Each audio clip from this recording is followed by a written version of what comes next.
Hello दोस्तों, कैसे हैं आप लोग। आशा करता हूँ अच्छे होंगे। तो आज हम लेकर आए हैं 8 जून फर्स्ट शिफ्ट का जो पेपर हुआ है उसी पेपर को लेकर आए हैं। बच्चों से क्या एनालाइज हुआ है, किस तरह के क्वेश्चन आए, वो सारे के सारे क्वेश्चन हम लेकर आए हैं। ठीक है, और जो रियल क्वेश्चन रियल ही क्वेश्चन लेकर आए हैं हम उनके आपके लिए।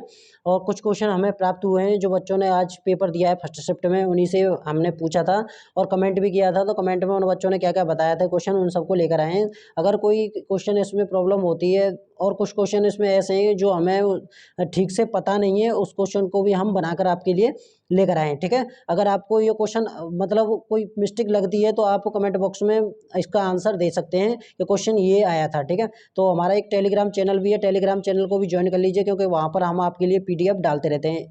ठीक है, तो अब आप तो अभी आप हमारे चैनल पर नए हो तो हमारे चैनल को सब्सक्राइब कर लें, बगल में जो बेल आइकन है उसको भी प्रेस कर लें ताकि आने वाले एनालिसिस के लिए आपके पास सबसे पहले मिलता रहे। ठीक है, चलते हैं वीडियो की तरफ किस तरह के क्वेश्चन आए हैं।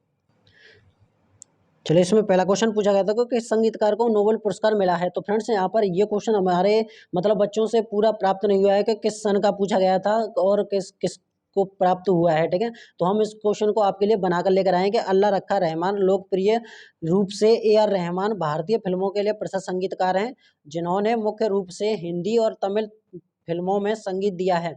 नोबेल पुरस्कार प्राप्त करने की घोषणा हुई थी, लेकिन इनको नोबेल पुरस्कार नहीं ऑस्कर पुरस्कार मिला था। ठीक है, इनको घोषणा हुई थी नोबेल पुरस्कार प्राप्त करने की, लेकिन उनको क्या मिला है, ऑस्कर पुरस्कार मिला है। ठीक है, ये भी फैक्ट आप नोट कर लीजिएगा।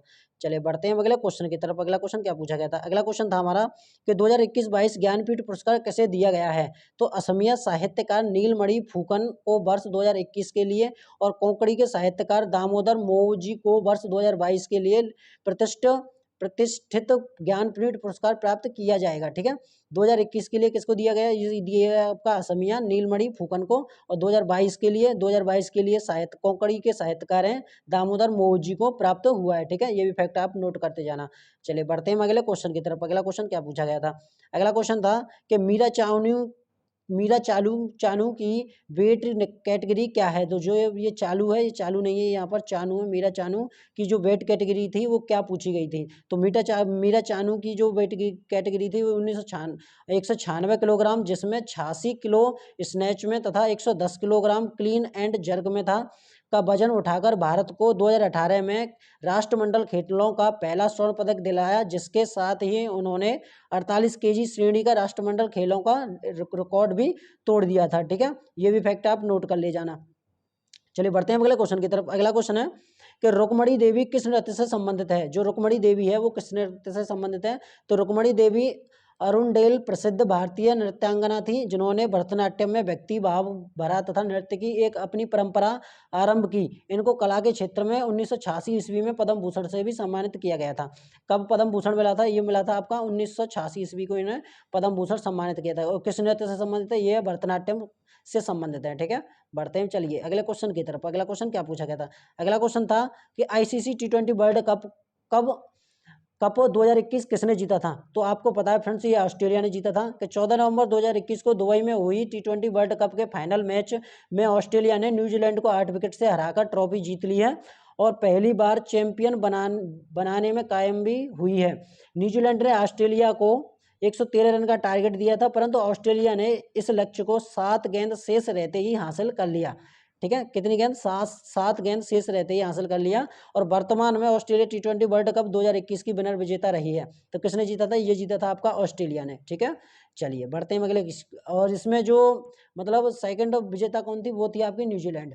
ये भी आप नोट करते जाना। ठीक है, चलिए बढ़ते हैं अगले क्वेश्चन की तरफ। अगला क्वेश्चन क्या पूछा गया था। अगला क्वेश्चन था कि एक क्रिकेट खिलाड़ी को कितने तरीके से आउट किया जा सकता है। ये क्वेश्चन रिपीट हो गया फ्रेंड्स, एक बार पहले भी क्वेश्चन पूछा गया था। तो एक क्रिकेट खिलाड़ी को 11 तरीके से आउट किया जा सकता है। और 11 तरीके क्या क्या हैं। तो पहला आपका कैच आउट, दूसरा है आपका बोल्ड, तीसरा है स्टंप, चौथा है लेग बिफोर विकेट मतलब LBW कहते हैं उसे। ठीक है, पांचवा है रन आउट, छठवां है हिट विकेट, और सातवां है क्षेत्र रक्षण में बाधा पहुंचाना, आठवां है रिटायर आउट, और नौवां है आपका मार्केडिंग आउट, और 10वां है आपका टाइम आउट, और 11वां है गेंद को 2 बार मारना। ठीक है, ये 11 तरीके से एक खिलाड़ी को आउट किया जा सकता है।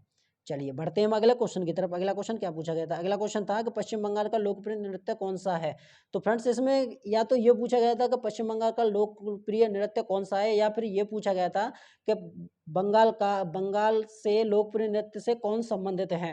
तो ये क्वेश्चन हमारे थोड़े मतलब जो क्वेश्चन बच्चों ने बताया था ठीक से बता नहीं पाए, तो उसका जो हम बनाकर लाए वो बनाकर लाए। पश्चिम बंगाल का लोकप्रिय नृत्य कौन सा है?